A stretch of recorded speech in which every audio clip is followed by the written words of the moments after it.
que nós possamos dar início à nossa aula de hoje, nós vamos buscar primeiramente a presença de Deus, a direção do Espírito Santo, para nós entendermos tudo aquilo que o nosso professor vai passar para nós. O estudo da Bíblia não pode ser feito se não for com a busca e ajuda do Espírito Santo. O Espírito Santo inspirou os profetas a escrever e ele ilumina nossa mente para entender o que está escrito por eles. O Ricardo vai fazer uma prece e na sequência o professor Silas dará início à nossa aula de hoje. Senhor Jesus, pedimos agora a tua bênção especial, que teu Espírito Santo possa estar conosco, Pai, falando aos nossos ouvidos. Amém. Abençoa cada pessoa, cada família aqui representada, Pai. Amém. Que teu Espírito possa estar falando ao ouvido de cada um, Pai. Que o Senhor conduza as pessoas que estão chegando ainda, Senhor, e abençoe aquelas que não puderam estar aqui por algum motivo, Pai. Amém. Que essa noite, Pai, seja uma noite de bênção, que a tua palavra, Senhor Jesus, seja dita aqui. Amém. Abençoa a vida do Silas, que vai trazer essa palavra. Amém. Em nome do Senhor Jesus. Amém. Amém. Boa aula para vocês. A Bíblia no capítulo 4 do livro do Apocalipse. O último livro da Bíblia, Apocalipse, capítulo 4. Fazendo um pouquinho diferente do que nós estamos acostumados nas 3 semanas que estamos estudando o livro do Apocalipse, hoje nós vamos ler 2 capítulos. E esta leitura eu vou justificar. Tanto o capítulo 4 quanto o capítulo 5 do Apocalipse tratam do mesmo assunto. Segundo, são capítulos curtinhos. Juntos eles têm um pouco mais de 20 versos, 25 para ser mais preciso. E o assunto é a adoração no céu. Então nós vamos ler o capítulo 4 inteiro e vamos continuar até o final do capítulo 5. Nós vamos começar com a senhora que está nos visitando pela primeira vez, Dona Ardete, que vai ler o primeiro verso. Depois nós vamos girando, cada pessoa lê um verso por vez até chegarmos no final.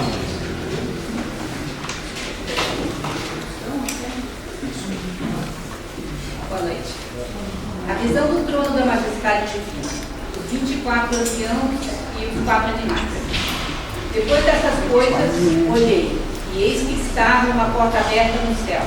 E a primeira voz, que como de trombeta ouvira falar comigo, disse: sobe aqui, e mostrar-lhe-ei as coisas que depois dessas devem acontecer. Imediatamente eu achei o Espírito, e eis armado no céu um trono, e no trono alguém sentado. O que estava sentado era na aparência semelhante à pedra jaspe e sardônica, e o arco celeste estava ao redor do trono, e parecia semelhante à esmeralda. E ao redor do trono havia 24 tronos, e vi assentados sobre os tronos 24 anciãos, vestidos brancos, e tinha sobre as suas cabeças coroas de ouro.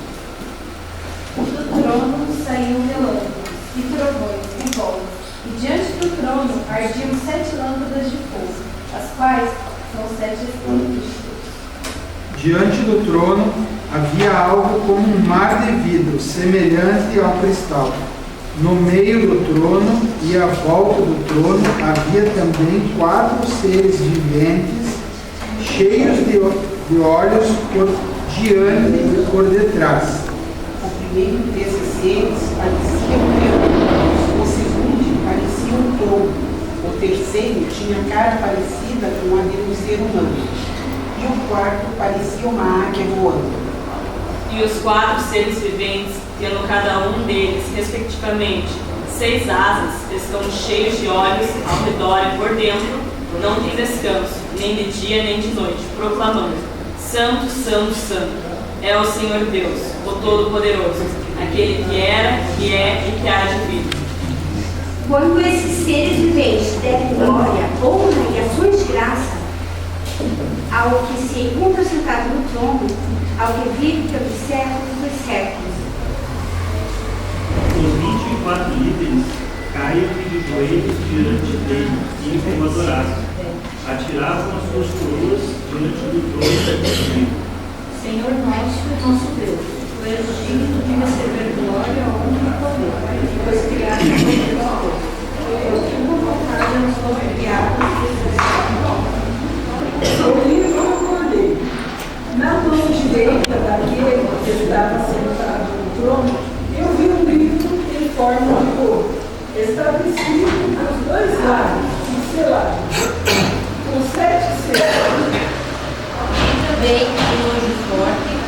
e proclamável diante de vós. Quem é digno de abrir o livro e de desatar os selos? E ninguém no céu, nem na terra, nem debaixo da terra, podia abrir o livro, nem olhar para ele. E eu chorava muito, porque ninguém teria achado digno de abrir o livro, nem mesmo de olhar para ele. Todavia, um dos anciãos me disse: não chore, eis que Elsa, filho de Judá, a raiz de Davi, venceu para abrir o livro e os 7 selos. Então vi um cordeiro de pé no meio do trono, rodeado pelos 4 seres vivos e pelos livros. Parecia que o cordeiro havia sido oferecido em sacrifício. Ele tinha 7 chifres, 7 olhos, que são os 7 Espíritos de Deus, que foram enviados ao mundo inteiro. O cordeiro foi e pegou o livro da mão direita daquele que estava sentado no trono. Quando tomou o livro, os 4 seres viventes e os 24 anciões prostraram-se diante do cordeiro, tendo cada um deles uma harpa, taças de ouro cheias de incenso, que são as orações dos santos. E entoavam o nome do trono, dizendo: digno és de tomar o livro e abrir os selos, porque foste morto e com o teu sangue compraste para Deus os que procedem de toda a tribo, língua, povo e nação. Para nosso Deus os constituíste reino e sacerdotes, e reinarão sobre a terra. Olhei outra vez e ouvi muitos anjos, milhões e milhões deles. Estavam de pé em volta do trono, dos 4 seres vivos e dos líderes, Proclamando em grande voz, digno é o cordeiro que foi morto, de receber o poder, e riqueza e sabedoria, e força, e honra e glória e louvor. Então ouvi que toda criatura que há no céu e sobre a terra, debaixo da terra e sobre o mar, e tudo que neles há, estava dizendo: aquele que está sentado no trono e ao cordeiro, seja o louvor e a honra e a glória e o domínio pelos séculos dos séculos. E os 4 seres viventes respondiam: amém. Também os anciões prostraram-se e adoraram. Como é que vai ser o serviço de culto lá no céu? Aqui na terra a gente vem até uma igreja para adorar a Deus. Lá no céu nós temos Deus em pessoa. Como é que vai ser o serviço de culto lá no céu? Se você está com essa dúvida, então é bom ler de novo Apocalipse 4 e 5, que ele descreve exatamente o serviço de culto lá no céu. O assunto nosso é o que é que o livro do Apocalipse fala a respeito da adoração que acontece no céu, na presença do Deus Pai Todo-Poderoso, Criador do céu e da terra. Antes de entrar nesse assunto, eu quero tratar de uma pergunta que me foi feita pela doutora Mara no começo dessa nossa conversa, e a pergunta dela pode ser que interesse de maneira geral a todo mundo que está aqui. A pergunta foi mais ou menos assim: por que nós temos tantas traduções da Bíblia usando palavras tão diferentes umas das outras? É capaz que você tenha notado isso enquanto você ouvia a leitura de um companheiro espalhado ao redor do nosso salão de encontro. A tradução dele não era exatamente o que estava escrito na tua. Então por que nós temos isso? De maneira geral, a resposta para essa pergunta começa com as origens da Bíblia. A Bíblia não foi escrita em português. De fato, a Bíblia começou a ser escrita mais ou menos uns 3.500 anos atrás. Cabral estava 3.000 anos no futuro, quando a Bíblia começou a ser escrita. Então não tinha português. Boa parte da Bíblia, que a gente chama isso de Velho Testamento, foi escrito em hebraico ou aramaico. O Novo Testamento, isso tudo que você leu, todo o Novo Testamento, incluindo o Apocalipse, foi escrito em grego. Então, se nós quisermos uma Bíblia sem tradução, parecida com aquilo que originalmente foi escrito, nós tínhamos que ler hebraico ou aramaico, Velho Testamento, e grego, Novo Testamento. Eu não sei quantos de vocês são fluentes nessas 3 línguas. Eu não sou.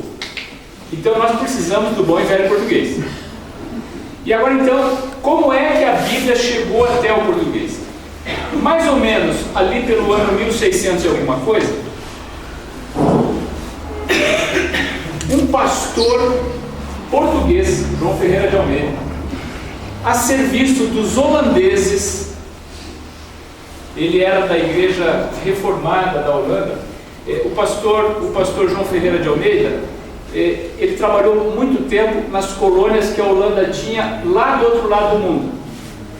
É preciso que você corra um pouquinho na história, hein? Portugal descobriu muitos pedaços de terra, incluindo o Brasil, e eles tinham porções de terra também lá perto da China. Vou dar um exemplo para você. Macau era de Portugal até recentemente. Timor-Leste, já ouviu falar disso? Os caras até hoje falam português, né? E um pedaço que Portugal descobriu é o que a gente chamou de Indonésia. Mas aí os holandeses, mais ou menos na mesma época, também começaram a desenvolver uma armada muito poderosa e tomaram isso dos portugueses. A Indonésia acabou sendo colonizada pela Holanda. E esse padre, ele acabou se... Padre não, me perdoe, pastor. A gente chama de padre, mas ele era um pastor, era da igreja reformada holandesa.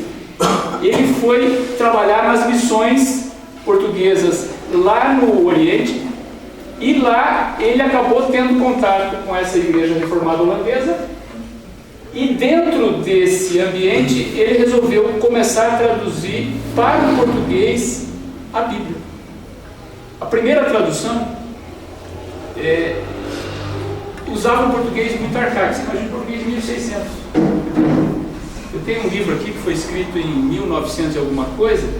Ele ainda escreve farmácia com PH e outras coisas mais. Muito bem. Dessa primeira tradução de 1600 e alguma coisa do pastor João Ferreira de Almeida, nós tivemos várias outras traduções procurando atender sempre dois objetivos. Qualquer tradução moderna da Bíblia procura atender dois objetivos. O primeiro objetivo é o seguinte: trazer uma linguagem mais clara, que as pessoas entendam. É verdade que a gente não entende grego, mas a gente também não entende português. Concupiscência é português. E eu quero saber quantas pessoas já usaram pelo menos uma vez nessa semana a palavra concupiscência. Não, eu estou com um problema sério de concupiscência. Dá a impressão que você vai na farmácia para comprar um remédio para concupiscência, né? Não, isso é constipação, é outra conversa. Concupiscência. Concupiscência é cobiça. Cobiça. Português, 100% português. Mas a gente não usa concupiscência. Então faz sentido você pegar a tradução do pastor João Ferreira de Almeida, que usava concupiscência, e fazer uma tradução nova e dizer o seguinte: ó, ninguém usa mais concupiscência, eu vou colocar cobiça. A segunda razão para você fazer uma nova tradução da Bíblia é você voltar aos textos originais, em grego e em hebraico, e procurar trazer o sentido mais próximo da realidade, que nem sempre é muito fácil. Vou dar um exemplo para você. Nós temos uma expressão que as pessoas da minha idade costumavam usar bastante, tem muita gente que usa ainda hoje, mas não é tão comum. A expressão quebrar a cara. Tudo bem? Quebrar a cara. Caio, quando eu digo para você que o sujeito quebrou a cara, o que aconteceu? Não deu certo. Não deu certo. Maravilha. Essa é a tradução correta, você está entendendo? Muito bem. Agora, imagine o seguinte, Caio. 3.500 anos daqui no futuro. Já não existe Brasil, não existe português, ninguém vai falar português, tudo bem? E alguém está traduzindo um texto que foi escrito dizendo que o cara quebrou a cara. Veja, então 3.500 anos no futuro. É um sujeito que não falou português, ele aprendeu português estudando os hieróglifos que sobraram do que era a cinza do Brasil. Tudo bem? Muito bem. Ele vai pegar o verbo quebrar. O que significa o verbo quebrar? Partir. E ele vai pegar cara. O que é cara? Parte superior do crânio, de preferência a parte frontal. Quebrar a cara. Como é que ele vai traduzir, Caio? Partiu o rosto. Isso. O sujeito provavelmente teve uma fratura no crânio, alguma coisa saiu do lugar. Percebeu? Muito bem. E aí, essa passa a ser a tradução desse texto, quebrar a cara quer dizer exatamente isso, até que alguém descobre lá numa relíquia daquilo que era Brasília, um texto dizendo que quebrar a cara era uma expressão idiomática que significava se dar muito mal. Aí está na hora de fazer uma outra tradução para esse texto. Você está entendendo? E exatamente assim acontece com o hebraico, com o aramaico e com o grego. Então por que nós temos várias traduções? Primeiro, para atualizar as palavras. Tem muitas palavras que nós não usamos mais. Segundo, para atualizar o sentido, fazendo sempre referência ao original. Porque nem sempre essas traduções são muito fáceis de serem alcançadas. Tudo bem? De maneira geral, todas as traduções da Bíblia são muito boas, graças a Deus, e Deus toma muito cuidado com isso. Todas as traduções da Bíblia são muito boas. A única tradução que eu não conheço, não consegui ainda, é a Bíblia das Testemunhas de Jeová. Se você souber onde tem uma, eu tenho interesse. Fui em livraria, algumas coisas. As Testemunhas de Jeová não vendem Bíblia, eles dão de presente. Então, eu não consegui. Eu ainda não consegui uma tradução das Testemunhas de Jeová. Mas as traduções católicas são muito boas, em especial a Ave Maria. As traduções do pastor João Ferreira de Almeida são excelentes. Foi lançada uma agora, revista e atualizada, muito bacana, que fala um português bem próximo do português que a gente usa. Então você não vai achar concupiscência na nova tradução da linguagem de hoje. Tudo bem? Não sei se respondi, doutora. Não respondeu, até porque tem um outro detalhe. O idioma grego não possui vírgula, e a vírgula serve para fazer pequenas paradas e dar sentido a uma frase. E tem frase que sem vírgula você não consegue entender o sentido da frase. E olha só, se você domina algum outro idioma, espanhol, alemão, inglês, francês, vale a pena você conseguir uma Bíblia nessa linguagem. Especialmente a Bíblia no inglês, a versão King James, é uma tradução anterior à do português. O pastor João Ferreira de Almeida se baseou na tradução da língua inglesa para poder tentar entender algumas expressões, tanto que se você pegar a versão original da Bíblia em inglês, chamada King James, que ela tem esse nome porque ela foi traduzida e dedicada ao rei James da Inglaterra na época. Você vê que a versão João Ferreira de Almeida tem muita semelhança com isso. Voltando ao capítulo 4, no verso 1. Eu quero que alguém leia para mim, na nova tradução da linguagem de hoje, apenas a primeira frase do verso 1. Depois dessas coisas, olhei, e eis não somente uma porta aberta no céu. Tá ótimo, essa é a tradução Almeida. A tradução da nova linguagem de hoje diz assim: depois disso... tive outra visão e vi uma porta aberta no céu. Pessoal, olha aqui, ó. Nós temos uma visão errada de Deus. Nós temos uma visão errada de Deus. E essa visão errada de Deus foi transmitida a nós pelo inimigo dele. Quer ver só? Quantos de vocês aprenderam desde pequeno que a gente precisa ter medo de Deus? Você está vendo? Temos que ter medo de Deus. Ok? Isso não faz sentido. A Bíblia claramente fala de um Deus que ama. O assunto do capítulo 4 e 5 é razões para demonstrarmos o amor por Deus. Não existe nenhuma razão para você amar alguém que esteja associada com medo. Não faz sentido isso. Não faz sentido. Muita gente acha que Deus é alguém que está interessado em colocar você no inferno, esperando você cometer um pecado para mandar um relâmpago e eliminar você da face da terra. Lê de novo para mim a primeira frase do capítulo 4. Depois disso, tive outra visão e vi uma porta aberta no céu. Como é que está a porta do céu, pessoal? Aberta. Qual que é o sentido dessa expressão porta aberta?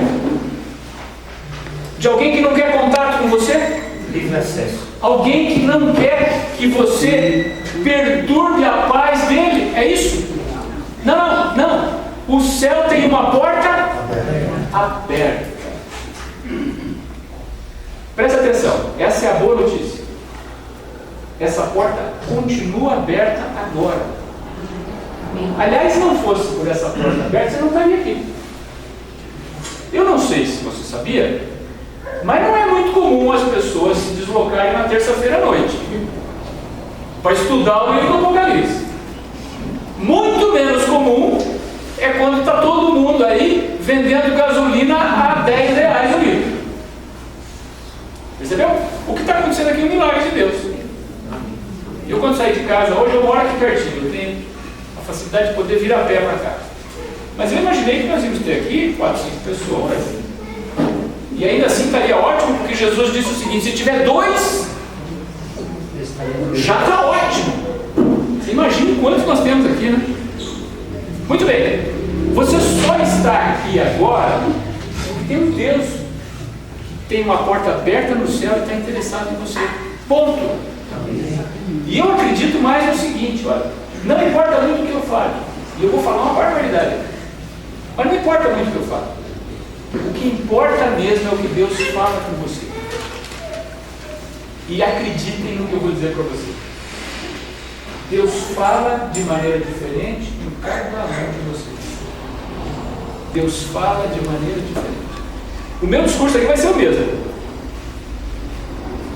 mas vai chegar para você de uma maneira diferente. Você quer que eu te conte uma história? Muito bem. Quem me contou isso foi o pastor que viveu essa história.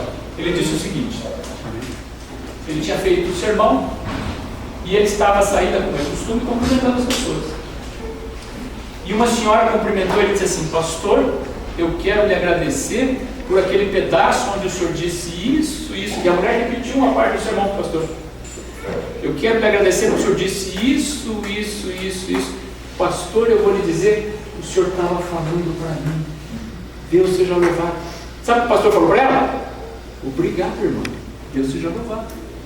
E aí o pastor chegou em casa e comentou com a esposa o seguinte: eu não tenho a menor ideia de que eu disse isso, isso, isso. Meu sermão é outra coisa. Você está entendendo o que eu estou falando? Eu não sei o que o pastor falou. O fato é que isso não era importante para aquela mulher. O importante é o que ela ouviu. Percebeu? O céu é um lugar que tem uma porta aberta. Essa porta está aberta hoje. Agora, cuidado, nós vamos ver isso mais à frente. Eu ainda não vou ter como justificar só no capítulo 4, no capítulo 5, o que eu vou dizer agora para você. Portanto, você vai ter que acreditar no que eu estou dizendo. E mais à frente, no resto do livro do Apocalipse, isso vai ficar bem evidente. Essa porta não vai ficar aberta para sempre. Nós estamos conversando sobre isso. Tem gente que acredita o seguinte: essa porta vai ficar aberta suficientemente, de maneira abrangente, de tal forma que todo mundo vai se arrepender. Não, não vai ser assim. Não vai ser assim. Uma hora essa porta vai se fechar. Lembra da história da Arca de Noé? Noé ficou pregando 120 anos. Vai chover, pessoal. Noé não tinha a menor ideia do que era chuva, hein? Ninguém tinha a menor ideia do que era chuva. Nunca tinha chovido. Nunca tinha chovido. E aí então disse para Noé: Noé, vai chover. E aí Deus explicou para Noé o que era chuva. Chuva é assim, Noé, vai cair água. E vai cair muita água. E vai cair tanta água que a terra vai ficar coberta de água. Então você vai fazer um barco, esse barco vai boiar. Mas antes disso, você vai fazer um monte de sermões, uma série de conferências, tentando trazer a turma. Noé construiu a arca e ela ficou com a porta aberta há muitos anos. E Noé fazia um sermão atrás do outro, dizendo: pessoal, está na hora de vocês entrarem na arca, ainda tem lugar, ainda tem lugar, a porta está aberta.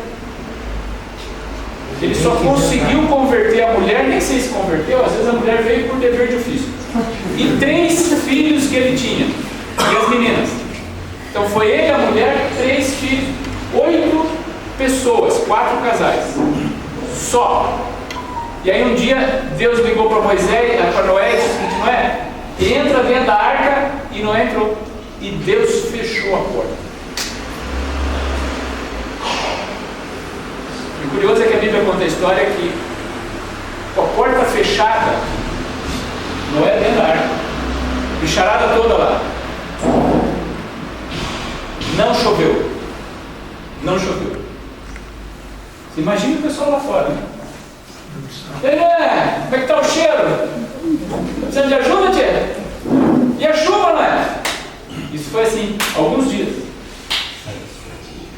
Até, a Bíblia diz usa a expressão, até que se abriram as profundezas da terra e até que a água saiu de tudo que era lugar, de cima, de baixo. E aí, quando a água começou a chegar aqui, o pessoal correu na porta e começou a bater forte. Não é abre, a gente quer entrar. A porta não abriu. Então a parte boa do capítulo 4, verso 1 é que o céu, nesse momento, é um lugar que tem uma porta aberta e está esperando você passar por ela. O problema é que nem todo mundo vai passar. E essa porta não vai ficar aberta para sempre. Muito bem. Vamos continuar lendo o restante. Pode ler para mim, Edson, o resto do verso 1. E a voz que parecia o som de uma trombeta, e que antes havia falado comigo, disse: suba aqui, e eu mostrarei a você o que precisa acontecer depois disso. Muito bem. E agora então, ele é levado em espírito. Essa expressão em espírito é uma expressão que a Bíblia usa e a gente entende muito mal isso, né? Espírito para nós tem uma conotação assim meio mística, né? Como se tivesse alguma coisa desencarnada, né, dona Olga? E as pessoas se sentem meio desconfortáveis, negócio de espírito, se tiver espírito eu fico para fora. Não. Veja só, a expressão espírito na Bíblia é a mesma coisa que alma. Aí piorou, né? Alma e espírito é a mesma coisa. E só existe essa expressão alma ou espírito na Bíblia quando nós temos um ser vivente.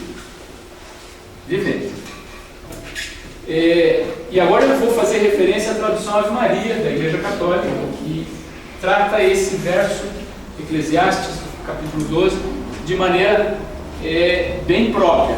Eles dizem assim, que o espírito ou o fôlego de vida, ou a alma, é aquilo que Deus soprou na narina do homem e nos faz viver. E é bem isso. Então espírito, alma ou ser vivente é a mesma coisa. Portanto, aqui nós temos uma porção de espíritos. Só nessa mesa aqui são dois, marido e mulher. Ok? Muito bem. Então não é para ter medo dessa expressão, eu fui levado em espírito. Não. O que quer dizer isso é o seguinte: João foi levado como se ele estivesse presente numa cena que acontece no céu, ao lado do trono de Deus. E agora ele começa a descrever o que ele viu. Nós vamos voltar à leitura agora no verso 2. Por favor, Graciano, verso 2. Num instante fui dominado pelo Espírito de Deus, e ali no céu estava um trono com alguém sentado nele. Agora então ele começa a descrever uma cena de acordo com o que ele viu. E lembre-se do seguinte, pessoal: as pessoas usam, ao escrever a Bíblia, as pessoas usam a linguagem que eles conheciam. Vou dar um exemplo. Se eles vissem alguma coisa no céu, eles iriam dizer o quê? Nos dias de João, tinha avião? Não. O que ele ia dizer? Eu vi um pássaro.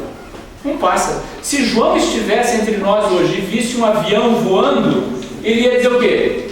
Isso é um pássaro. Eu sei lá que variedade, que espécie, que trem é esse, mas é um pássaro. O trem eu não sei bem o que ele ia dizer, né? Que é comprido demais para ser uma carroça. Vai ser uma cobra, talvez uma cobra, uma grande serpente. As pessoas iriam usar a linguagem para descrever aquilo que eles viram de acordo com o que eles conheciam. E nós vamos perceber nitidamente a complexidade de algumas cenas ao longo do capítulo 4. Olha só, ele começa descrevendo um trono e alguém sentado nesse trono. As características desse alguém começam a aparecer a partir do verso 3. Vamos para o verso 3. Doutora Mara, pode ler para nós. Apocalipse 4, 3.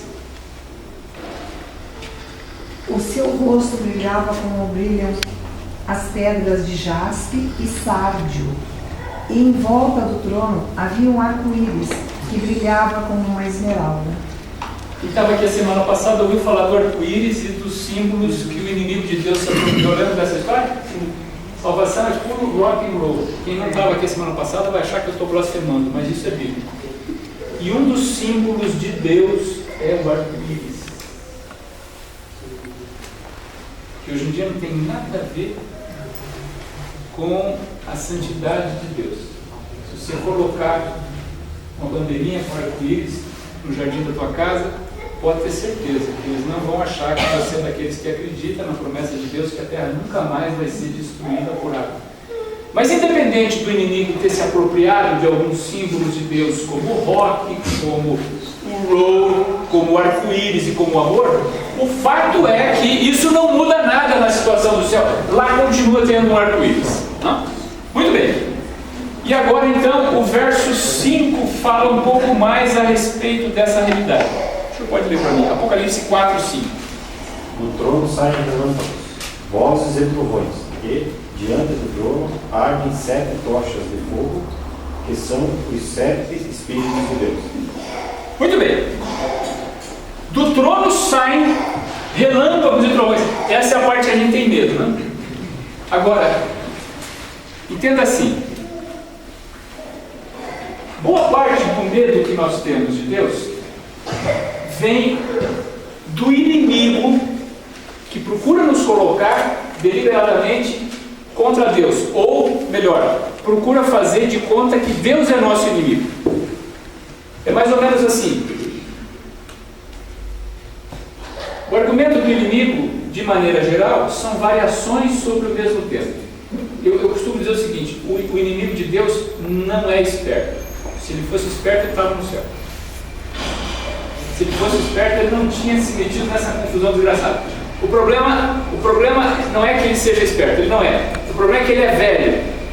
E sendo velho, ele sabe que muita coisa funciona. Então, olha o que ele faz. Ele procura colocar os filhos contra os pais. Nós somos filhos de Deus, sim ou não?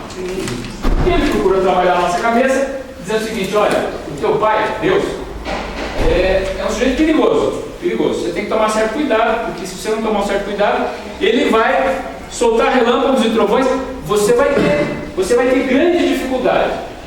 E pior ainda, ele é um sujeito que não tem muita paciência. Sujeito sisudo, aquela barba branca, sabe o que é?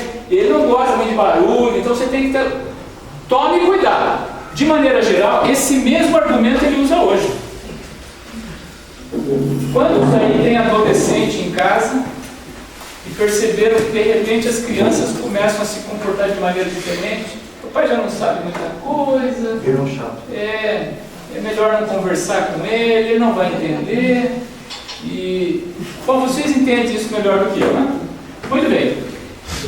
Mas não é esse o verdadeiro caráter de Deus. Vai ficar evidente o caráter de Deus mais à frente. Essa parte que fala dos 7 Espíritos de Deus, lembre-se que o número 7 aparece 54 vezes no livro do Apocalipse. Isso já foi dito na nossa primeira conversa aqui. E vai haver um conflito, dona Lete, ao longo do Apocalipse, do número 7 e do número 6. Esse conflito vai ficar evidente mais à frente. Vocês já estão vendo aqui no capítulo 4 uma série de referências ao número 7. 7 na Bíblia é o número da perfeição. Nós temos a terra criada em 7 dias e no final, no último dos 7 dias, Deus descansa. Existe uma associação direta entre a Bíblia e o número 7, falando dele como símbolo da perfeição. Provavelmente esse número 7 não eu estou me referindo aos 7 Espíritos de Deus. Esse número é apenas um número simbólico para falar a respeito da plenitude de Deus que estava presente na sala ou no ambiente onde João descreve o que aconteceu. E agora então nós vamos ver o verso 4, Apocalipse 4, verso 4, porque aparece um outro grupo de pessoas que nos interessa estudar. César, por favor. Verso 4. Ao redor do trono havia outros 24 tronos, nos quais estavam sentados 24 líderes, vestidos de branco e com coroas de ouro na cabeça. Você sabe que a linguagem do Apocalipse é muito simbólica. E tem alguns símbolos que o livro do Apocalipse apresenta que não são tão fáceis assim de serem interpretados. Nós temos duas possibilidades maiores para esse número 24 líderes. Primeiro, é preciso você considerar que 24 é exatamente o dobro de 12. E 12 é um número fortíssimo no Velho Testamento, que ele fala muito a respeito da constituição daquilo que se tornou o Reino de Israel. O Reino de Israel era um conjunto de 12 tribos. As 12 tribos de Israel. Na verdade, o nome de nascimento dele não era Israel, o nome de nascimento era Jacó. Deus mudou o nome dele. Ele disse: não, você não vai ser Jacó, você vai se chamar Israel, você vai ser o pai de muitas nações. Então, Jacó, filho de Isaac, filho de Abraão, Jacó teve 12 filhos homens. O mais velho, Rúben, o mais novo, Benjamim.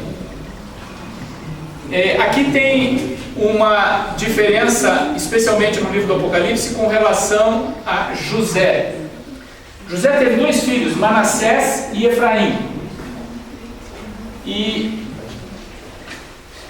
quando o pai Jacó, ou Israel e Jacó é a mesma coisa. Às vezes a gente fala Jacó, às vezes fala Israel, mas é a mesma pessoa. Jacó era o nome de batismo, Israel é o nome que Deus deu a ele. Quando Jacó vai fazer a bênção final aos seus filhos, ele claramente diz a José que ele adota os meninos de José como se fossem filhos dele. Efraim e Manassés são meus. Não é de vocês, são meus. E olha o que acontece mais à frente na história do povo de Israel. A tribo de Levi foi escolhida por Deus, separada por um propósito santo. O Velho Testamento fala muito do trabalho dos levitas. Os levitas cuidavam do serviço do templo. Então, os levitas ficavam fora. Eles eram uma das 12 tribos, mas eles ficavam fora da contagem. E muitas vezes você vai encontrar as 12 tribos de Israel sem Levi e sem José. E para continuar com 12, vai entrar os 2 meninos de José, Efraim e Manassés. Isso vai aparecer em vários lugares da Bíblia. Mas aqui nós temos os 12 filhos de José. E nosso Senhor Jesus Cristo também escolheu 12 apóstolos. E acreditem, não é coincidência. Olha o que Jesus queria dizer. Que a igreja cristã, agora, tendo início com os 12 discípulos que ele escolheu, era uma continuação do quê? Do Israel do Velho Testamento. Certo? É muito provável que você tenha ouvido o pastor, ou o padre, ou alguém na tua igreja usar a seguinte expressão: hoje nós fazemos parte do Israel espiritual. Já escutou isso? Certo? Por que nós fazemos parte do Israel espiritual? Porque nós somos descendentes espirituais de toda essa turma aqui. E claro que eles têm origem em nosso Senhor Jesus Cristo. Nenhum de nós acredita que Pedro é a origem de todo mundo, hein? Nós não estamos sobre a pedra que é Pedro. Não, a pedra é Jesus. Se essa explicação faz sentido, então aqui nós temos os 24 anciãos. Uma informação importante para você que está analisando o texto como um todo: você vai ver que esses anciãos estavam vestidos com o quê? Roupas brancas. Essa expressão vestidos com roupas brancas significa pessoas que foram salvas pelo sangue de Jesus. Portanto, está falando de seres humanos. Seres humanos. Esses 24 anciãos eram seres humanos. Essa explicação aqui é uma explicação simbólica. E essa explicação também está sustentada no fato de que mais à frente, no final do Apocalipse, você vai ver uma descrição da cidade santa, e essa descrição vai falar em 12 fundamentos, as 12 tribos de Israel, e depois 12 portões, e cada um deles o nome de um dos apóstolos de Jesus. Percebeu? Então, também não sabemos se essa é uma linguagem literal ou simbólica, mas o fato é que o livro do Apocalipse, em outros lugares, faz referência às 12 tribos de Israel e aos 12 discípulos de Jesus.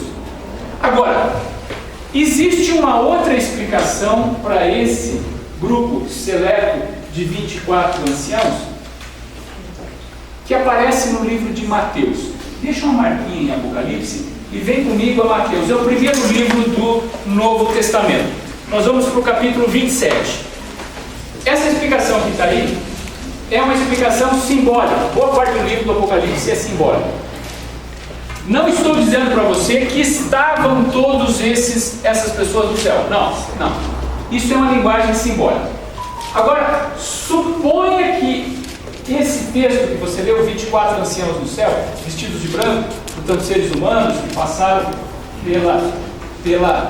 pelo processo de salvação através do sangue de Jesus, suponha que isso seja literal. Olha só, nós vamos falar isso com mais clareza a semana que vem, mas eu já vou antecipar uma parte do assunto da semana que vem. Como é que você pode chegar ao céu? Tem basicamente duas formas. A primeira é a transladação e a segunda é a ressurreição. Só.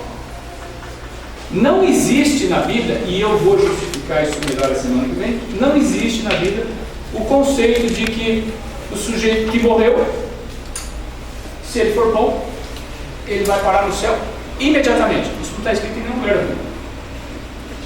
Como é que a pessoa chega no céu? Duas formas. Ela é transladada ou ela é ressuscitada. Só. Não tem outra alternativa.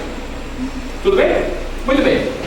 Então nós estamos falando agora de uma segunda explicação para esse texto, onde nós temos, de fato, 24 seres humanos no céu. A pergunta é, quem são esses seres humanos? Eu não sei se essa é a interpretação correta, mas se for, esses seres humanos podem ter saído desse texto que está aí. Vamos começar no verso 50. Mateus 27, verso 50. Pode ler para mim, Kika, até o verso 53. De novo bradou Jesus com grande voz e entregou o Espírito. E eis que o véu do santuário se rasgou em dois, de alto a baixo. A terra tremeu, as pedras se fenderam. Os sepulcros se abriram e muitos corpos de santos que tinham dormido foram ressuscitados. E saindo dos sepulcros, depois da ressurreição deles, entraram na cidade santa e apareceram a muitos. Uau! Esse é um pedaço da Bíblia que passa desapercebido para muita gente. Olha o que está escrito na tradução que acabou de ser lida pela Kika. No momento que Jesus morreu e ele disse, está consumado, e ele morreu. Isso era sexta-feira, 3 horas da tarde. O que aconteceu? Outras pessoas também. Próximo ali de onde eles estavam, túmulos se abriram e pessoas ressuscitaram e foram em direção à cidade. E essas pessoas ressuscitaram como demonstração de quê? De que era filho de Deus. Como é que nós podemos ser salvos? Exclusivamente através do quê? Qual que é o grande símbolo do cristianismo? A cruz. Jesus tinha acabado de morrer na cruz. Se Jesus tinha acabado de morrer na cruz, a salvação estava disponível para quantos? Todos os que acreditassem. No que Jesus diz, está consumado, e morreu, naquele momento, muitos túmulos se abriram nas redondezas, pessoas ressuscitaram, que é o que a Kika leu, apareceram na cidade dizendo o quê? Nós somos testemunhas de que o doador de toda a vida acaba de morrer por você. Eu sempre tive dúvidas sobre isso. Pois não. Porque não foi Jesus que foi até eles quando ele acabou de ressuscitar, então? Não. A senhora leu. Eles foram até lá, mas como ninguém viu eles, só Jesus. Não. Entendi. O que a Kika leu foi o seguinte: quando Jesus disse está consumado e morreu, lê de novo, Kika. De novo bradou Jesus com grande voz e entregou o Espírito. E eis que o véu do santuário se rasgou. Então, essa expressão entregou o Espírito, Jesus morreu. E agora então começa uma série de acontecimentos sobrenaturais.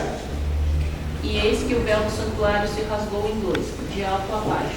Deixa eu só fazer um comentário aqui. O véu do santuário era o que separava o santo do santíssimo. Só olhava ou entrava no santíssimo o sumo sacerdote uma vez por ano. Tudo isso era simbolismo de que um dia alguém viria para morrer na cruz. Se Jesus morreu na cruz, todo o serviço que acontecia no santuário aqui da terra deixou de ter sentido. Por isso Deus mandou alguém rasgar, e a Bíblia usa a expressão sem a presença de uma mão humana, rasgar a cortina de alto a baixo. Quem estava lá fora pôde enxergar a parte santa do Santíssimo. Continua aqui. A terra tremeu e as pedras se fenderam.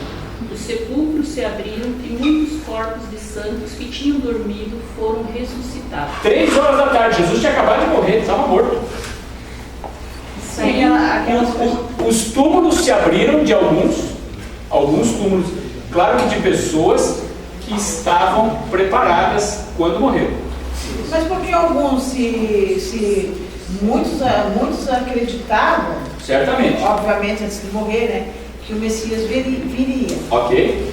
Então seria justo que todos soubessem. Porque só alguns. Não. Os túmulos se abriram e alguns que estavam mortos ressuscitaram. A Bíblia não diz que todos os que morreram acreditando em Cristo ressuscitaram. Alguns. E esses alguns entraram na cidade de Jerusalém e testemunharam que eles estavam ali pelo poder daquele que tinha acabado de morrer. E existem razões bíblicas para acreditar que esses alguns que ressuscitaram quando Jesus morreu, quando Jesus foi ao céu, ele levou esse grupo, a Bíblia usa a expressão como primícias. Primícias na linguagem da agricultura dos dias de Jesus é os primeiros frutos da colheita. A colheita levava, às vezes, até meses para ser concluída. Então, os primeiros cachos de trigo ou os primeiros cachos de centeio eram as primícias. Então, esse grupo vai ao céu com Jesus. E Jesus chega lá no céu e diz: Pai, a conta está paga. E eu estou trazendo aqui um grupo de pessoas que eu quero que o Senhor cuide dele. Não é todo mundo, ainda tem muita gente lá embaixo, tem muita gente para nascer. Mas esse time está aqui e essa conta deles eu já paguei. Porque as pessoas que assassinaram Jesus acharam que ele não valia nada. Que ele era um revolucionário, um sujeito maluco, ele era um criminoso comum. Bom, e depois que tudo isso aconteceu, as pessoas chegaram à conclusão de que não é bem assim. Tanto que a Bíblia diz, outros evangelistas escrevem, que o centurião que crucificou Jesus chegou à conclusão de que quem tinha morrido era o Filho de Deus. Então, essa ressurreição, a Bíblia não diz quantos ressuscitaram, mas essa ressurreição foi uma demonstração brutal do poder de nosso Senhor Jesus Cristo. Porque foi Ele que ressuscitou. Falou que esses aí Jesus levou para o céu, tem um lugar que está escrito isso. Eu não lembro de ter lido que Jesus levou eles para o céu. Mas tem alguns indicativos que falam das primícias que chegaram lá. E os únicos que nós sabemos que a Bíblia descreve é essa ressurreição. Porque as outras duas pessoas que estão lá no céu, Moisés e Elias, eles chegaram lá antes de Jesus. Tanto Moisés no Velho Testamento como Elias também antes, já estavam lá quando Jesus morreu. Então, existem duas interpretações possíveis para esse texto. Uma delas é a interpretação simbólica, que fala desses 24 como sendo a combinação das 12 tribos com os 12 apóstolos. A outra, uma interpretação literal. Acreditem, nós temos mais pessoas lá no céu. Exatamente, Moisés, Elias e Enoque. É verdade, são 3.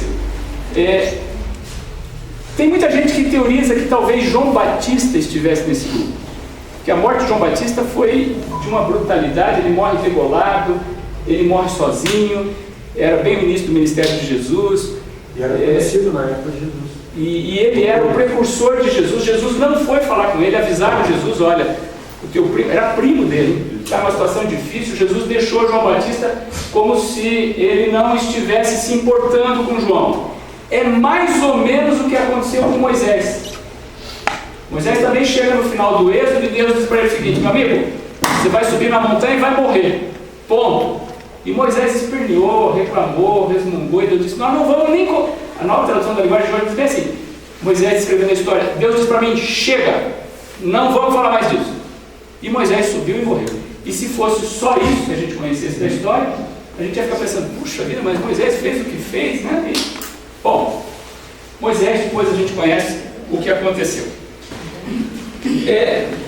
A gente já mencionou a questão dos 7 Espíritos de Deus, mas aqui só alguns textos para justificar a ideia de que o número 7 vem da perfeição, né?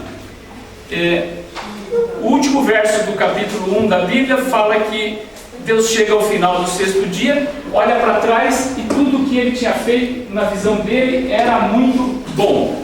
Bom, depois, no 7º dia, Deus descansa de tudo o que ele havia feito. E é a partir desse ciclo de 7 dias da criação que a Bíblia começa a associar o número 7 à perfeição. Agora eu quero chamar a atenção para um outro grupo que aparece no verso 6. Vamos voltar para Apocalipse? Apocalipse 4, verso 6. Dona Marisa, por favor, pode ter para nós. E diante do trono havia algo parecido com um mar de vidro, claro como cristal. No centro, ao redor do trono, havia 4 seres viventes cobertos de olhos, tanto na frente como atrás. Difícil de você entender, claro que também não é muito fácil de explicar. Do livro do Apocalipse, ele fala desses 4 seres vivos, né? Mais à frente, esses 4 seres vivos são descritos, e João usa essa expressão, semelhante a... Ele não está dizendo que era um leão, um touro, um ser humano e uma águia. Não, não. Ele diz, eram 4 seres vivos semelhantes a... O primeiro ia se parecer com um leão, o segundo com um touro, o terceiro com um ser humano, o quarto como uma águia. O curioso é que exatamente essa figura de linguagem aparece no Velho Testamento no livro de Ezequiel. Vamos lá, Ezequiel? Pode manter uma marca em Apocalipse, mas vamos voltar lá. Ezequiel capítulo 1. Nós não vamos ler o texto todo, ele é bem extenso, mas se você quiser depois em casa, você tem a anotação aí. É praticamente o capítulo inteiro, pelo menos até o verso 23, fazendo descrição de uma cena que também acontece no trono de Deus. Veja o título que aparece no capítulo 1 de Ezequiel. Eu vou pedir para a Gabriela ler para nós o verso 10. Olha só. Cada animal tinha 4 caras diferentes.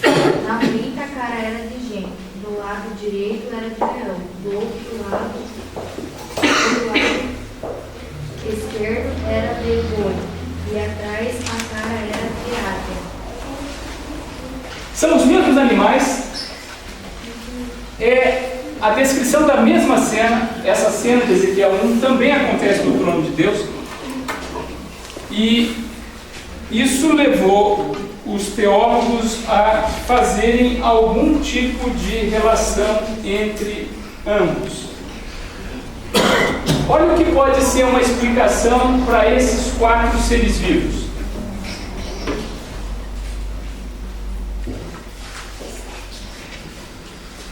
Como ambas as cenas acontecem na proximidade do trono de Deus, esses 4 animais têm alguma coisa a ver com a personalidade de Deus ou com assistentes que ele usa de maneira direta.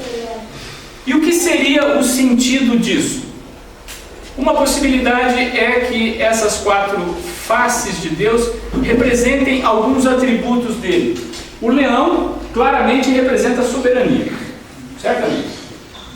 Não tem nada que seja mais próprio da figura de um leão do que a soberania. Até hoje a gente usa a expressão rei dos animais. A gente sabe que 6 hienas e um leão correm, mas se for uma para uma, ele vai para o pau. E ele é capaz de encarar, às vezes, um búfalo que tem 5, 6 vezes o peso dele. Né? Então o leão é um animal que se caracteriza por uma demonstração de poder. A face de um homem. O livro do Gênesis claramente diz que nós fomos feitos à imagem de Deus. Então, se você quer saber como Deus é, olha no espelho. Olha no espelho. Nós fomos feitos à semelhança de Deus. Essa descrição do livro do Gênesis nos leva a crer que Deus tem 2 braços, tem 2 pernas, tem uma cabeça, tem olhos, tem uma boca. O touro, hoje a gente não tem muita dependência desse animal, ainda mais na civilização urbana, da qual vocês fazem parte, né? Hoje a gente usa trator. Antigamente não tinha trator, né? Até a invenção do motor a explosão não se tinha tratores. Quem fazia o serviço de força no campo eram os touros. Ele tem uma força brutal, uma parelha de touros bem adestrada, faz um estrago no chão. Né? O touro representa, nesse caso, a disposição para servir, considerando o contexto que esse animal era empregado no Velho Testamento ou no início do Novo Testamento, quando essa história foi escrita. Né? E a águia era um animal que voava, ainda hoje voa muito alto no céu, a ponto de conseguir sobreviver em temperaturas bem frias lá em cima. Então a águia quase que desaparecia no céu quando ela voava, dava uma noção para as pessoas que estavam nos dias de João aqui embaixo, de um animal que podia estar em qualquer lugar, podia enxergar muito longe a onipresença de Deus. Esses animais, tanto no livro do Apocalipse, quanto no livro de Ezequiel, eles falam muito da cena que acontece em torno do trono de Deus. Por isso que os teólogos associaram isso à própria personalidade de Deus, ou algumas características dessa personalidade. Mas você vai ver pela leitura do livro de Ezequiel que não é muito fácil compreender o que ele está dizendo aqui. Ele fala que esses animais se moviam de maneira sincronizada, que tinham rodas. É uma coisa meio complicada. Ele está usando a linguagem que ele conseguiu empregar para descrever uma realidade muito maior do que aquela que ele podia Professor, usar. Pois não. Ezequiel foi contemporâneo de Daniel, né? Foi mais ou menos da mesma época. Os dois estiveram no cativeiro da Babilônia. Vamos para o verso 8. Apocalipse 4, verso 8. E os 4 seres viventes, tendo cada um deles, respectivamente, 6 asas, estão cheios de olhos, ao redor e por dentro. Não tem descanso nem de dia nem de noite, proclamando: Santo, Santo, Santo é o Senhor Deus, o Todo-Poderoso, aquele que era, que é e que há de vir. A primeira cena de adoração descrita aí no capítulo 4 começa com os 4 seres vivos: leão, touro, alguma coisa parecida com um ser humano e uma águia. E eles se dirigiam a Deus dizendo: Santo, Santo, Santo. Essa expressão é uma expressão inequívoca de respeito. A Bíblia usa a expressão temer a Deus, e a gente confunde isso muito com ter medo de Deus. Não tem nada a ver uma coisa com a outra. Muitas vezes a expressão bíblica temer a Deus seria melhor traduzida se fosse traduzida como ter respeito pela figura de Deus. É preciso que qualquer pessoa que se aproxime de Deus tenha respeito pelo que Ele é. Bom, Deus não é o teu companheiro de conversa no fim de tarde. Deus é Deus. Deus é Deus. Ele não é aquele sujeito que você pode tratar de maneira assim muito descuidada. Nós estamos vivendo uma sociedade onde o respeito está desaparecendo. Desgraçadamente. Essa expressão aí é quase uma blasfêmia. O cara lá em cima. O cara lá em cima. Não, Deus não é o cara. Deus é Deus. Bom, isso não quer dizer que você tem que ter medo dele. Não, você tem que ter respeito. Aqui na Terra, houve uma época em que as pessoas tinham respeito umas pelas outras. E nós estamos nessa confusão que nós estamos metidos, entre tantas razões, uma delas é a seguinte: nós estamos perdendo o respeito. Estamos perdendo o respeito. O sujeito chega para o seu Florisvaldo, 80 anos de idade, e chama ele de Flores como se fosse companheiro de bar dele. Não é. O seu Florisvaldo tem 80 anos. Precisa ter respeito por isso. Nós estamos vendo aí senhoras grávidas no ônibus, enquanto tem um garoto de 15 anos mascando chicletes e escutando lá um funk sentado no ônibus. Onde é que está o respeito? Percebeu? Essa primeira cena mostra respeito. Santo, santo, santo é o Senhor Deus. O que mais? Olha essa combinação de palavras. Santo, santo é o Senhor. Olha, pessoal, eu acho que faria muito bem a gente fazer um exercício. Todos nós precisamos disso. Eu estou tentando me disciplinar. A gente fala de Deus como se fôssemos amigos dele. E claro, a Bíblia diz que nós somos amigos de Deus. Mas a Bíblia também diz que Deus é o Criador, que Deus é o nosso Pai. Essa expressão ser amigos de Deus facilmente é colocada por muita gente como se nós estivéssemos na mesma altura de Deus, a ponto até de poder questionar Ele. E isso é uma bobagem. Nós somos amigos de Deus porque Ele nos fez assim. Mas o respeito nunca deve deixar de existir. E a gente menciona Jesus também como se fosse Jesus. Quem é? Não é Jesus. Não. Primeiro, é Senhor Deus. E também não é Jesus, é Senhor Jesus. É por isso que Jesus, num dos sermões dele, o último, ele diz assim: nem todo mundo que me chama de Senhor. O que ele está querendo dizer com isso? Que chamado de Senhor não é suficiente, não resolve todos os problemas. Tem muita gente que chama de Senhor, Senhor e não vai ver o reino do céu. Calcule o resto. Você está entendendo o meu português? Então é preciso que a gente tenha muito cuidado. Ninguém tem que ter medo de Deus. Não é isso que a Bíblia apresenta. Você não tem que ter medo. Agora você tem que ter respeito. Quando eu botar a cabeça no travesseiro, eu não vou conseguir achar esse equilíbrio. Como é que você não pode ser amigo? Não estou dizendo que você não pode ser amigo. Tem que ter respeito por ele. Não. A questão de achar esse equilíbrio de ele. Então vamos lá. A questão do amigo é fácil de explicar. Quando você fala de um amigo, pensa no teu melhor amigo. Você imagina alguém como você. Tudo bem? Certo? Meu melhor amigo é alguém como eu. É alguém que eu chego na casa dele, eu abro a geladeira e pego lá Coca-Cola e vou beber. Tudo bem? Mais ou menos assim. E ele faz o mesmo na minha casa. Muito bem. Deus não é igual a gente. Deus é Deus. Ele é teu amigo no sentido de que ele está disposto a ouvir você a hora que você quiser. Agora, ele não é teu amigo no sentido de você achar que você é igual e tem o mesmo tamanho que ele e pode questioná-lo como você questiona. Muita gente por aí. Então, nesse sentido, ele não é teu amigo. Ele não tem o teu tamanho. Eu não posso questionar ele?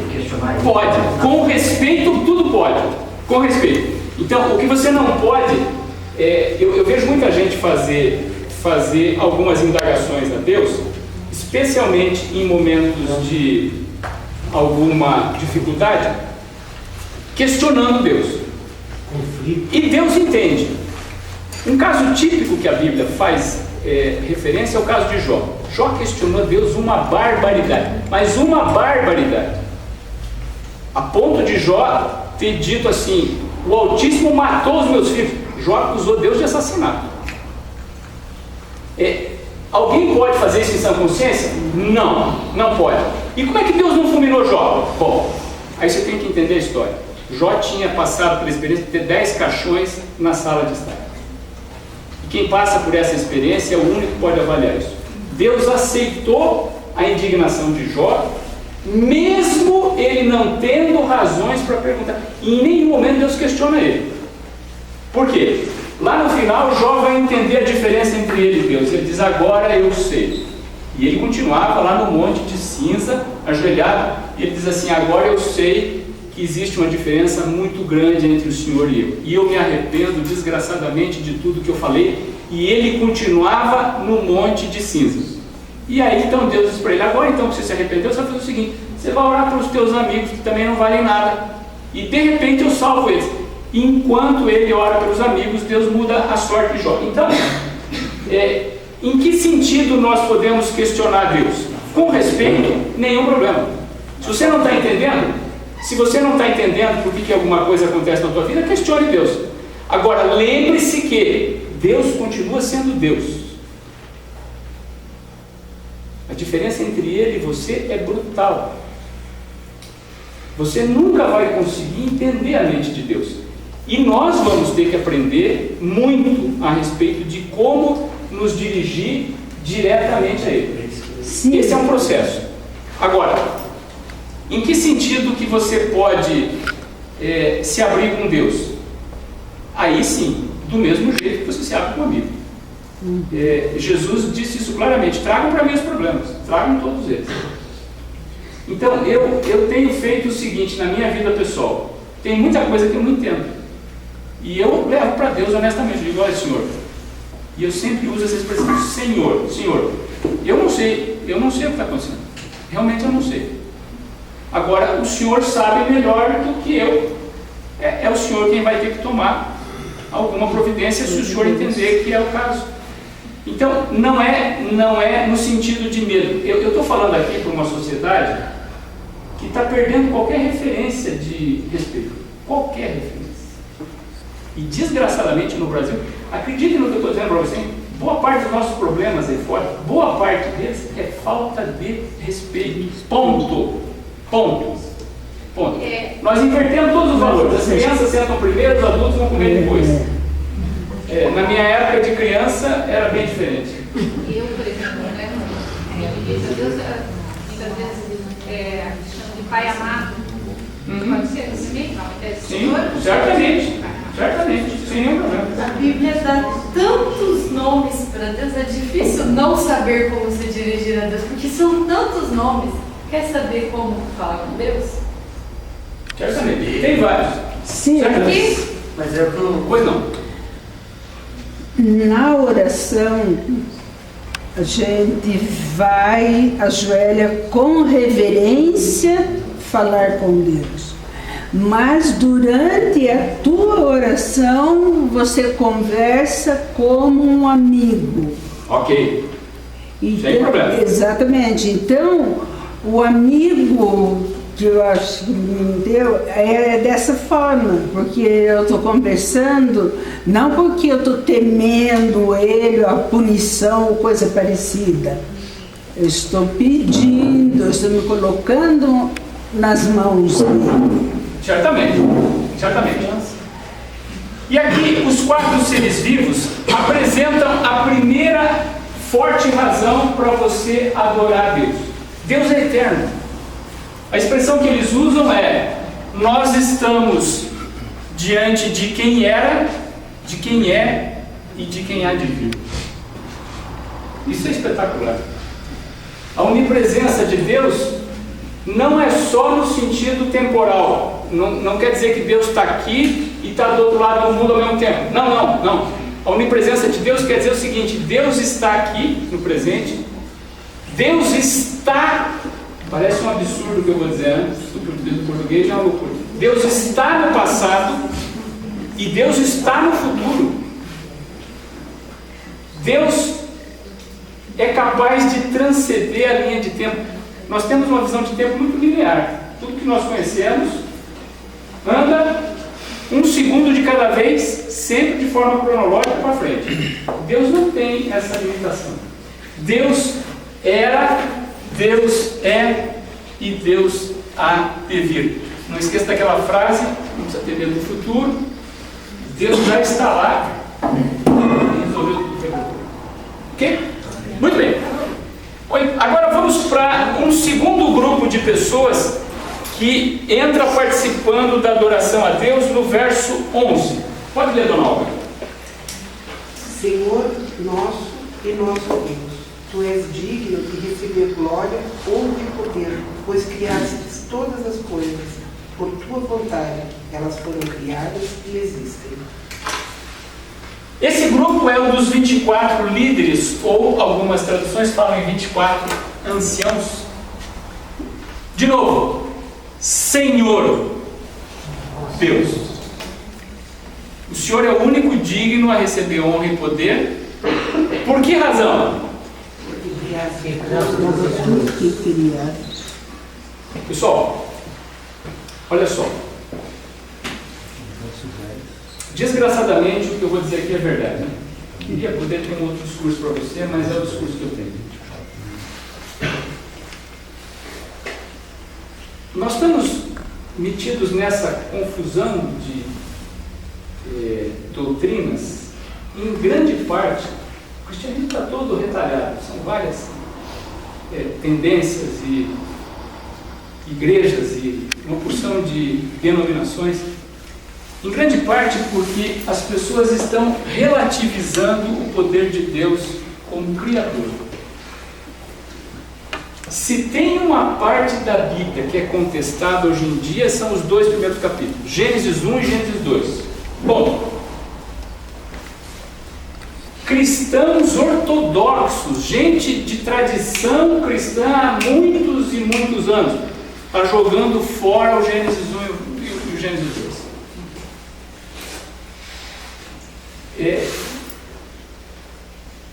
Eu não sei como é que alguém pode ser cristão ou acreditar em Bíblia sem o Gênesis 1 e o Gênesis 2. O que está lá no Gênesis 1 e 2? Primeiro, que Deus criou a terra em 6 dias literais. 6 dias literais.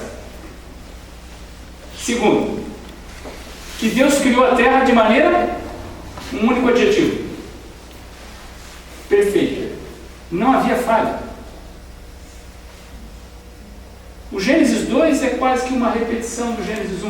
Ele dá alguns detalhes da criação do homem, da criação da mulher, etc. e tal. Mas de forma geral, o Gênesis 2 repete um pouco o Gênesis 1. Por que as pessoas estão desacreditando do Gênesis 1 e do Gênesis 2 conforme está na Bíblia? Porque tem um segmento daquilo que se chama ciência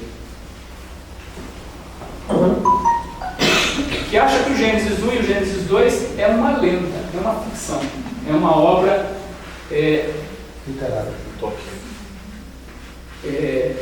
arcaica. Ponto.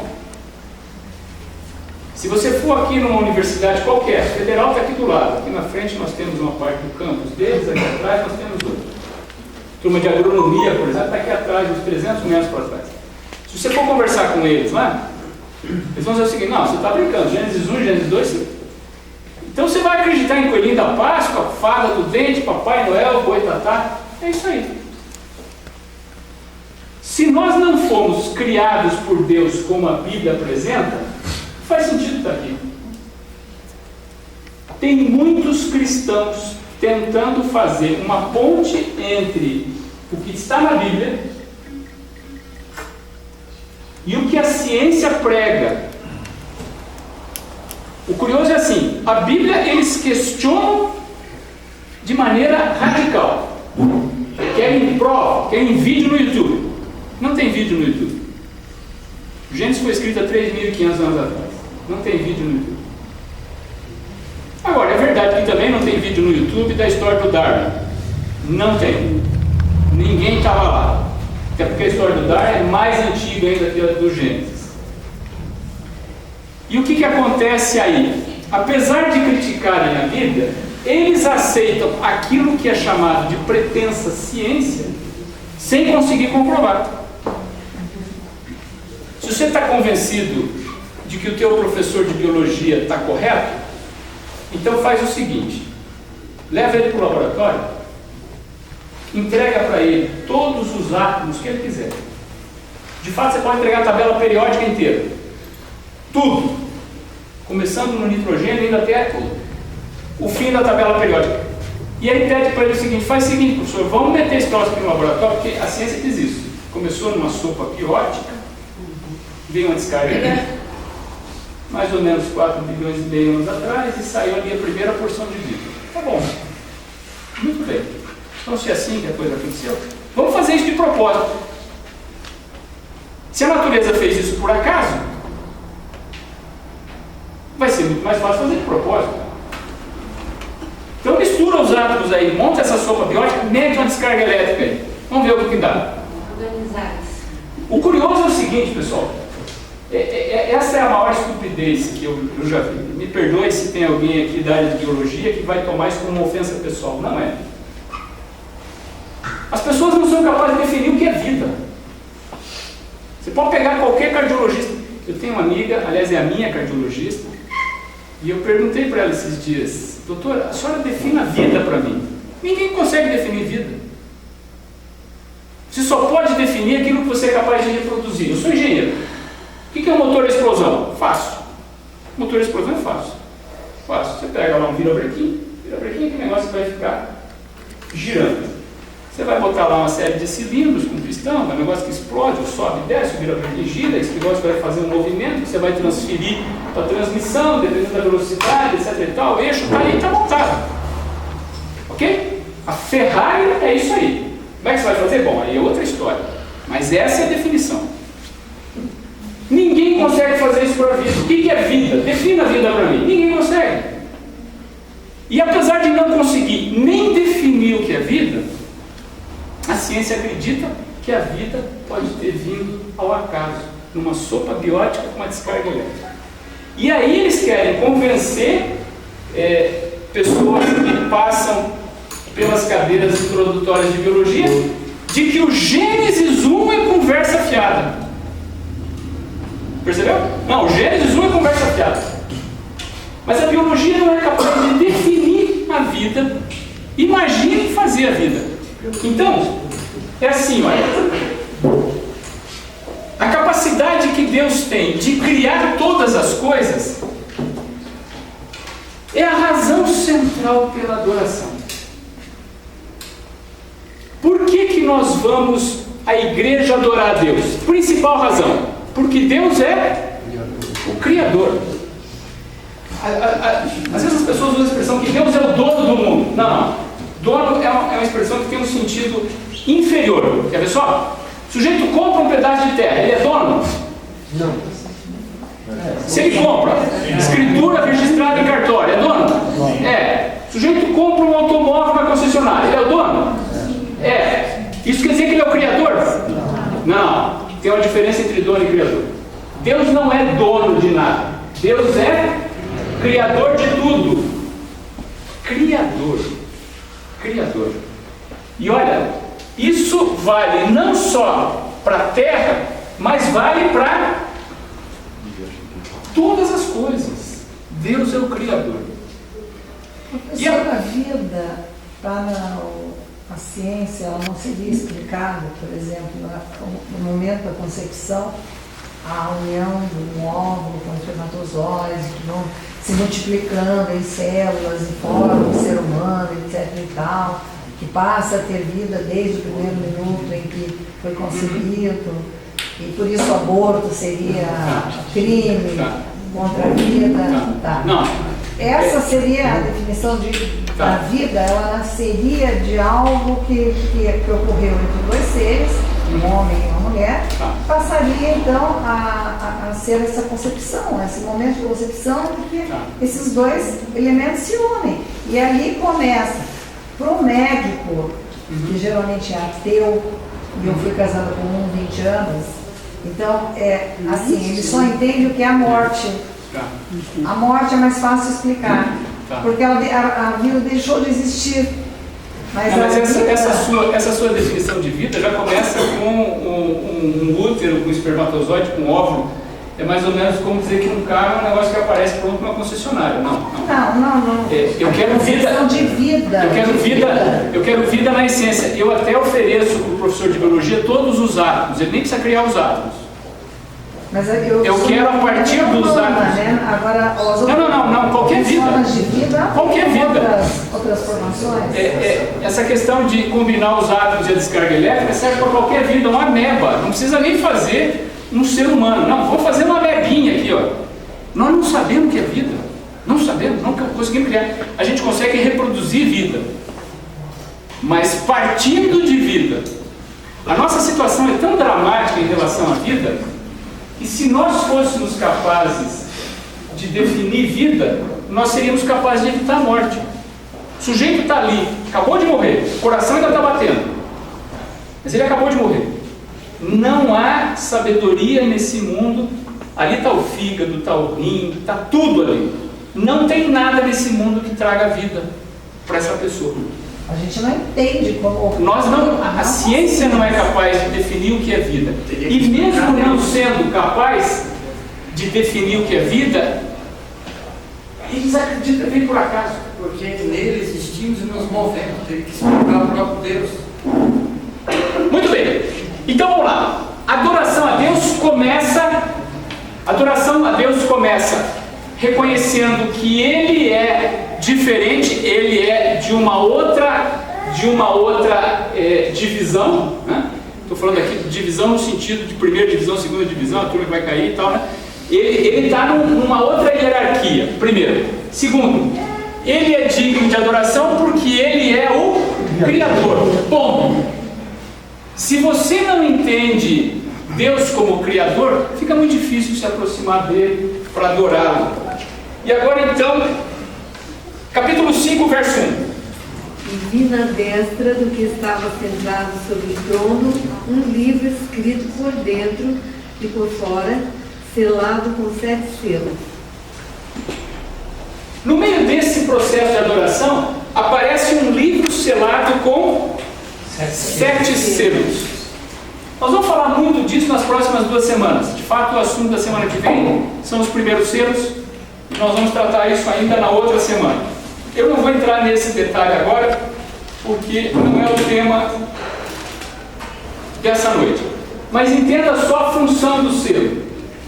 O selo, nos dias de João, é diferente do selo nosso. O selo que a gente usa hoje é um negócio que comprova que você pagou lá a tarifa para o correio para corresponder a sair de um lugar e chegar no outro. Não. O selo naquela época não tinha nada disso. Não. O selo era apenas um instrumento para garantir o sigilo da mensagem. As mensagens eram quase que lacradas na forma de um selo. Esse selo quase sempre era uma cera derretida e a pessoa imprimia nessa cera derretida a forma de um anel que ela carregava na mão. Nós vamos tratar mais desses selos na semana que vem. Agora eu quero só ler o verso 2 e o verso 5. Pode ler para mim, César. O verso 2. Vi também um anjo forte que perguntava bem alto: quem é digno de quebrar os selos e abrir o livro? Não havia ninguém, nem no céu, nem na terra, nem debaixo da terra, que pudesse abrir o livro e ver o que lá estava escrito. Eu chorava muito, porque não se podia achar ninguém que fosse digno de abrir o livro ou de ver o que estava escrito. Então um dos líderes me disse: não chore. Olhe, o leão da tribo de Judá, o famoso descendente do rei Davi, conseguiu a vitória e pode quebrar os 7 selos e abrir o livro. Muito bem. Olha só, não vamos entrar muito na questão dos selos, não é o nosso assunto agora, mas esse livro estava selado, portanto ninguém podia conseguir ver o que estava dentro. Isso angustiou muito João e ele ouviu essa pergunta: quem que é digno de abrir isso? E aí vem a resposta: o leão da tribo de Judá, o descendente de Davi, ele pode quebrar esses 7 selos. O capítulo 6 vai começar justamente com a cena onde esses selos são quebrados e o conteúdo do que está nesse rolo, ou nesse texto, nesse livro, passa a ser público. E agora então, nós vamos para a parte final da nossa análise do capítulo 5, no verso 9. Pode ler, dona Olga, por gentileza. Eles cantavam essa nova canção. Tu és digno de pegar o livro e de quebrar os selos, pois foste morto na cruz e por meio da tua morte compraste para Deus pessoas de todas as tribos, línguas, nações e raças. Veja só, adoração no céu começa com os 4 seres viventes dizendo santo, santo, santo. Depois a gente viu um grupo de 24 anciãos reconhecendo a adoração cabe só a Deus porque Ele é o Criador. E agora esse mesmo grupo continua no processo de adoração a Deus e eles apresentam uma segunda razão. Adoração cabe a Deus por quê? Porque Ele está acima de nós? Não. Porque Ele é o Criador? Não. Aqui não se trata nem da grandeza de Deus, nem do ato de criação de Deus. Deus merece a nossa adoração por quê? Morreu no meio da morte. Se fez cordeiro, Ele é o cordeiro. Porque Ele foi morto na cruz. Essa talvez seja a parte central desse texto que nós estamos analisando. Olha só. O universo inteiro de Deus é capaz de adorar Deus porque Deus é muito maior do que eles. Do mesmo jeito que Deus é maior do que nós, aqui na Terra, Deus é muito maior do que qualquer entidade que Ele criou, inclusive os anjos. Então os anjos adoram Deus pela grandeza de Deus. Isso está tranquilo para todo mundo.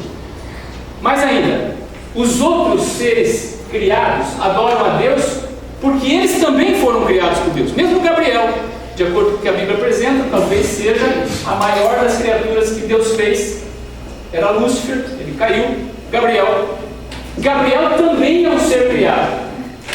Agora, existe um privilégio único para você e para mim, que não cabe a ninguém nesse universo de Deus. Nós somos os únicos que podemos adorar a Deus, por quê? Porque Ele morreu por nós. E olha, pessoal, acreditem no que eu estou dizendo para vocês. Vocês vão passar uma boa parte da eternidade contando a história da redenção.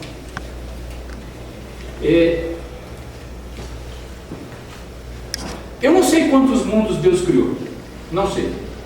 A única coisa que eu sei é que existem outros mundos criados. O livro de Jó fala isso. Não sei quantos são. Eu não sei se tem vida em Marte, se tem vida em Alfa Centauro, em Andrômeda. Não sei. Eu sei que tem outros mundos criados. O universo é grande demais para ficar só com a Terra. Muito bem.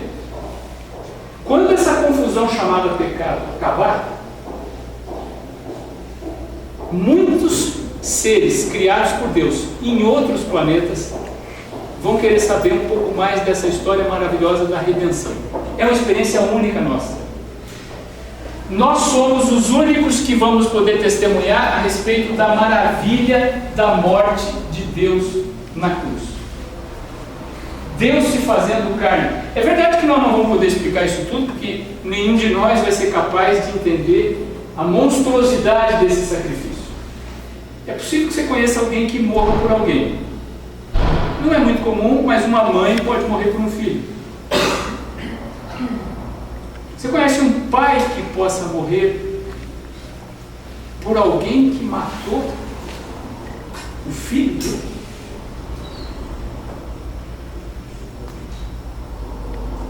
Vou perguntar de novo. Imagine alguém capaz de morrer por alguém que matou o filho dele. Deixa eu contar uma história para você. Aconteceu na Ruanda. O nome dela era Adélia.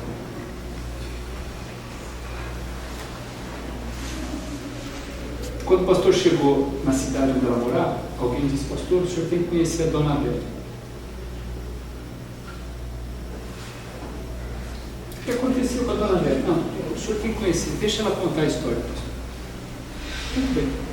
O pastor foi levado até a casa da dona Adélia. Chegando lá, ele disse: dona Adélia, eu cheguei aqui muito curioso, porque alguém me disse que eu precisava ouvir a sua história. E ela começou a contar. Numa daquelas guerras tribais da Ruanda, a vila onde a dona Adélia morava foi cercada por uma tribo hostil. E eles estavam dispostos a matar tudo e todos. E as pessoas, então, temendo o pior, resolveram se refugiar dentro de uma igreja, achando que dentro da igreja elas estariam a salvo.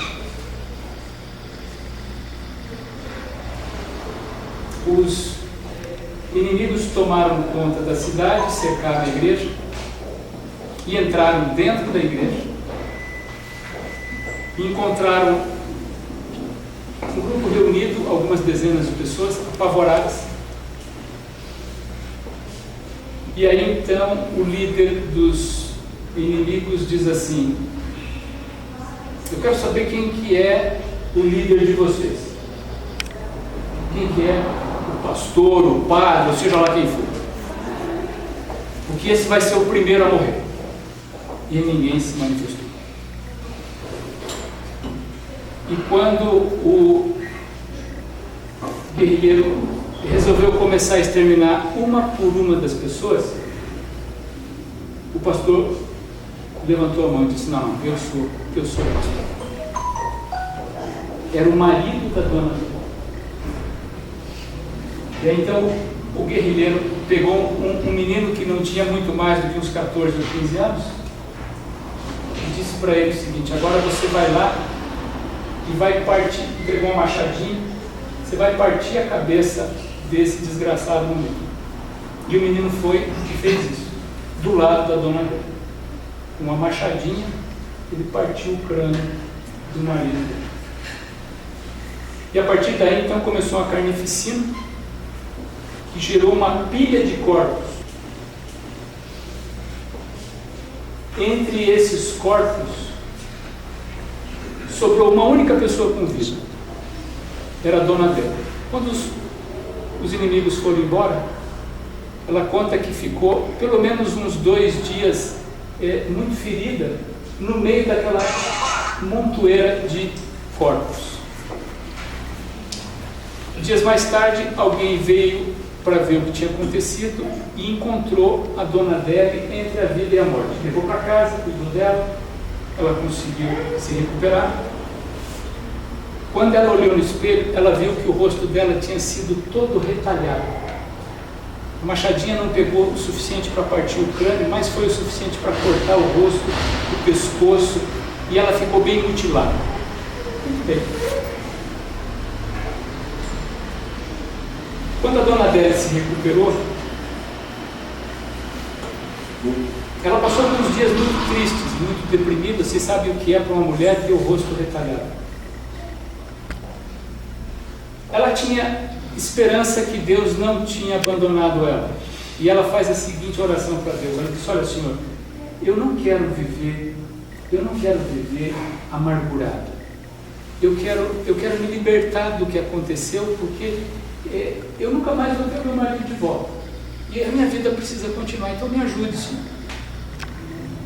E aí então diz que ela ouve quase que uma voz dizendo para ela o seguinte: então está na hora de você ir cuidar dos prisioneiros da cadeia da cidade. E diz que ela foi lá.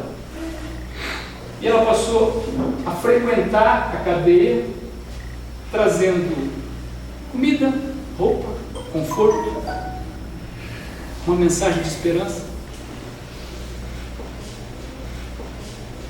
E as pessoas entravam e saíam daquela cadeia na medida que eles eram transferidos. Você sabe como é que funciona o sistema penitenciário. Até um dia que ela identificou entre os presos um menino. E quando ela olhou para o menino, ela reconheceu que tinha sido o menino da machadinha. Exatamente o menino que tinha partido o crânio do marido dele. E ela voltou para casa. E agora ela não sabia mais o que fazer. Porque uma coisa é você atender a pessoas que você não conhece, a pessoas que você não sabe o que fizeram, e outra coisa é você ministrar para alguém que tinha feito o que aquele garoto fez. E depois de alguma reflexão, alguma conversa com Deus, ela voltou à cadeia com uma missão. Ela ia falar de Jesus, do sacrifício dele e da salvação para aquele menino. Reagiu como se, primeiro, não conhecesse a dona dela. Segundo, como se não tivesse interessado na mensagem que ela tinha. Mas ela foi insistindo. Foi insistindo. E depois de algumas semanas de conversa, diz que um dia ela chegou para o menino e disse: você sabe que Jesus pode perdoar todos os pecados? Jesus pode salvar todas as pessoas? O menino disse para ela: não. Jesus não pode salvar todas as pessoas. Jesus não pode me salvar. A senhora não sabe quem eu sou. A resposta foi: eu sei exatamente quem você é. E aí o menino pergunta para ela: mas se a senhora sabe quem eu sou, como é que a senhora está me dizendo isso? A resposta foi a seguinte: se Jesus morreu para salvar os inimigos dele, eu não podia me dizer cristã e me comportar de forma diferente. Lembre-se que nós, como cristãos, oramos: perdoa as nossas ofensas, assim como nós perdoamos os que nos têm ofendido. É bom você prestar atenção nessa oração, ou mudar de oração. A dona dele só tinha uma alternativa: ou ela perdoava o menino, ou ela não mais orava o Pai Nosso. Quando ela terminou o apelo,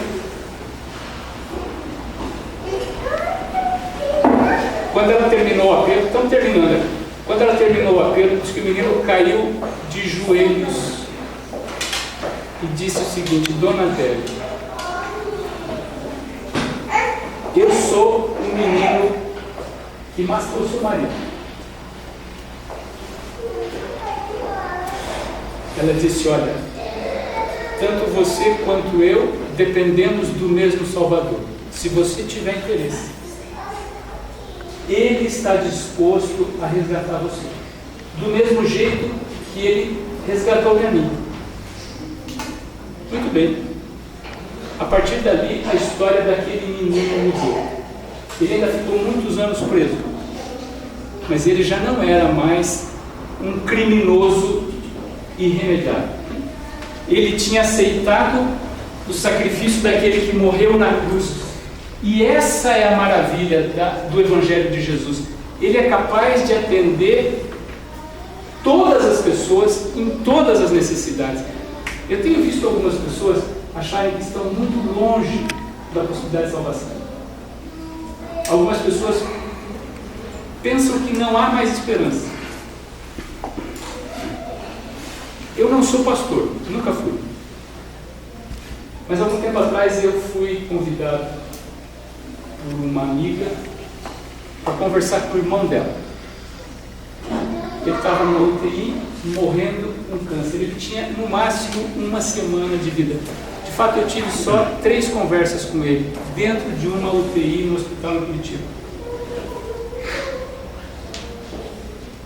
Existe esperança para todos. E existia esperança para ele também. A única coisa que você precisa é dizer: Senhor, não se esqueça de mim quando o Senhor voltar no seu reino. Isso foi suficiente para salvar um ladrão na cruz.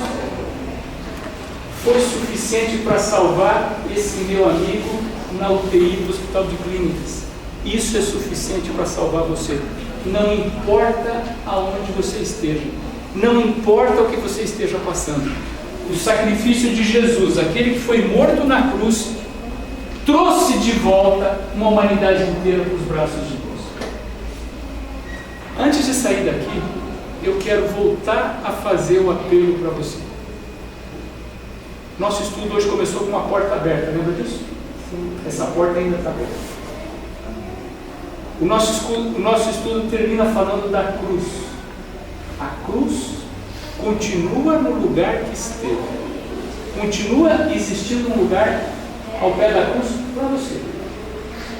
Agora você precisa dizer: Senhor, lembra de mim quando o Senhor voltar, porque eu não quero ficar nesse lugar. Feche os olhos, eu quero orar por você. Muito obrigado pela maneira extraordinária com a qual o Senhor nos criou. Não sabemos exatamente como foi, mas sabemos que o Senhor usou do poder que cabe apenas àquele que cria do nada todas as coisas. Agradecemos também porque, apesar do Senhor ter nos criado, o Senhor teve a paciência de voltar até nós, mesmo depois de cairmos em pecado, procurando reconquistar aquilo que nós mesmos perdemos. Obrigado pelo sacrifício de Jesus. O Senhor sabe das dúvidas que temos, das dificuldades, dos problemas, das inquietações, das angústias, das noites longas, mal dormidas. Pela tua misericórdia, Senhor, que o Senhor possa nos ajudar a viver um dia de cada vez. Que pela tua misericórdia o Senhor possa esclarecer as dúvidas que temos e que pela tua misericórdia o Senhor possa nos colocar entre aqueles que serão salvos, mesmo sabendo que não merecemos. Tomara que o Senhor abrevie esses dias que nos separam do retorno da perfeição e que quando o Senhor voltar, nenhum daqueles que aqui estão se perca. Por Jesus. Amém. Vai com Deus, uma boa semana para você.